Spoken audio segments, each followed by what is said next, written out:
Hello everyone, and welcome back to another video. This is my American Electric Model 115.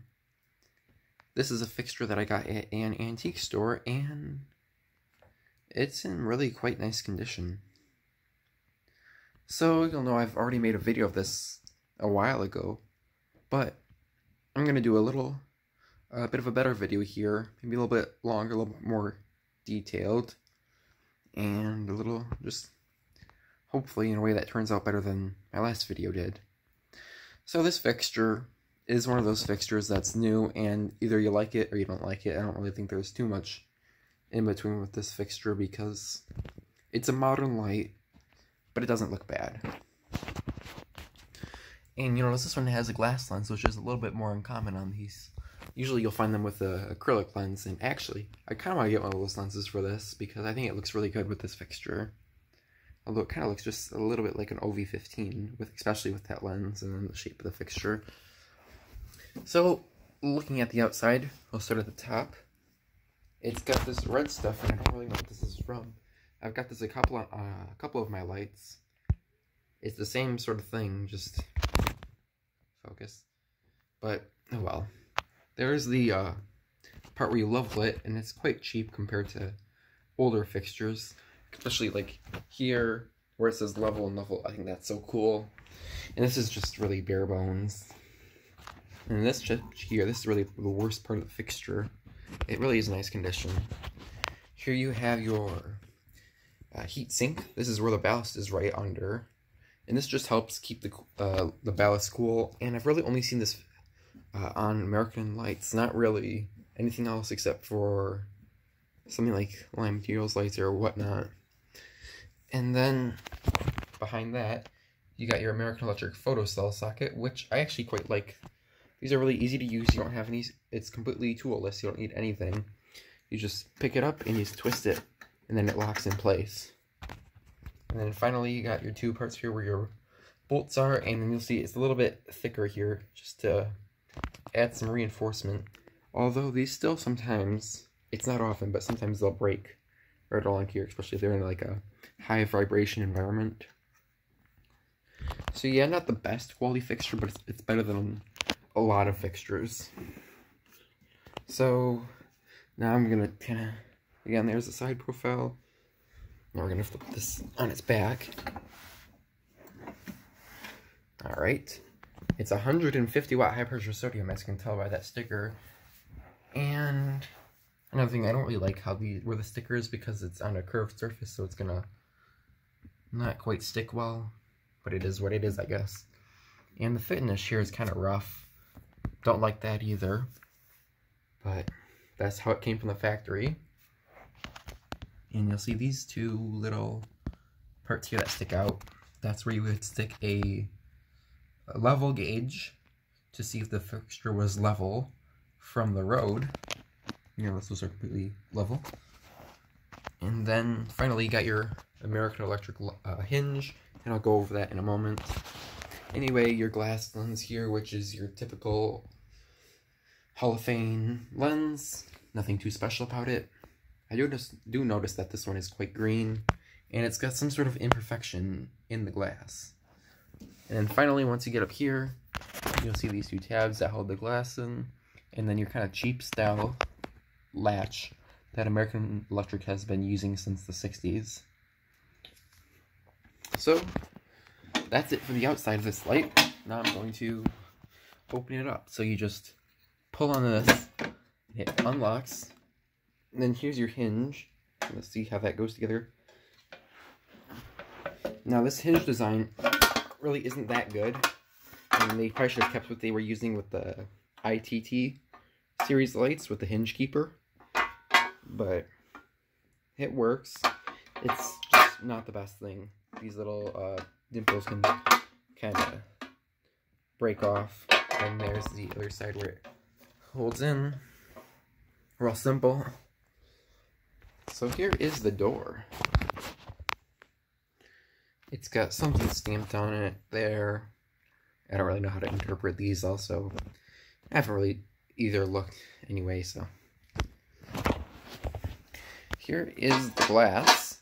And it's just held in by this one piece of metal here. And then you'll see again that it's kind of rough here. And you'll notice this fixture has no drip holes. That's kind of interesting. And then here is the inside of your trigger latch.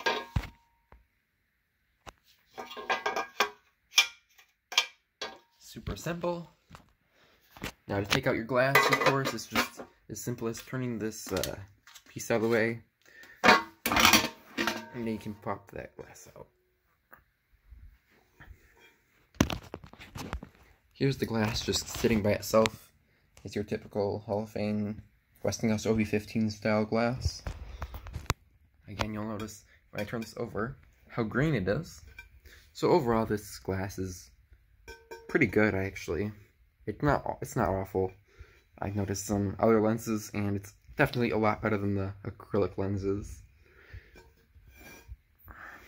And there's a closer look at whatever that thing is inside. Great job there, guys.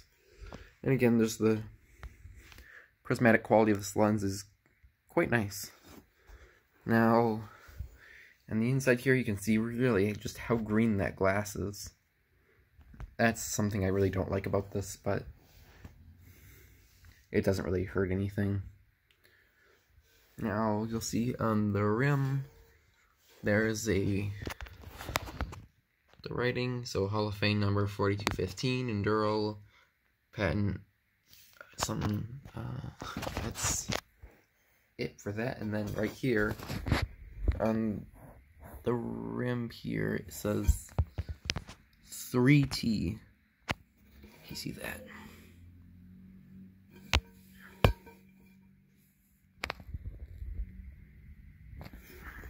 And then right here in the middle, you'll see there's a circle. Two-way that's very poorly embossed. And then the two arrows that you can just barely see there. So, that's the glass. Here is the actual fixture. Here you'll see inside the very large advanced multi-tap ballast. The open American Electric igniter. And then the capacitor over there.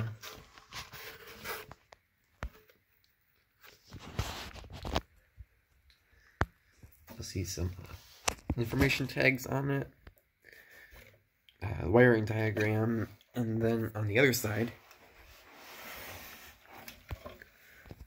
something about something, and you'll see it's got a date written on the inside. It's 2013 is probably when this was installed, and then it was taken down a couple years ago. But right before I got it, probably. And there's your slip fitter with the step design that a lot of people just don't like. But because it kind of, if they'll push that light all the way up to that last step, and it really tilts it forward, and it's just not a really great look. And there's your photocell socket where it twists. Multi-tap ballast, of course. And then your lamp socket here, which is of course porcelain, and then your gasket. Down there is where you can change the position of the socket. And right now it's all the way back. And that's how I got it, so I'm keeping it that way. And then the bulb. This is an Eco 150 watt high pressure sodium bulb. And that's just what came with the fixture, so I'm leaving it in there for now. And then the information tag. So everything you need to know, obviously made in 2012, 150 watt multi-tap, blah blah blah. And your nice shiny reflector with this nice gasket. I need to find a replacement for that light, but I'm still looking. And then finally at the end is where your hinge clips in. So that's this light all looked at. I'll get it put it back together, and then we'll take one last look. So again, here it is for one last time, just how it looks like that. overall a pretty good light. You'll see it's got the 2-inch slip footer. Normally you would have some plates in there that you would knock out to adapt to it. But anyway, that's just me talking on. So that's the slate. Hopefully you enjoyed this video. I'm running out of time, so again, thanks for watching. Hope you enjoyed it, and bye for now.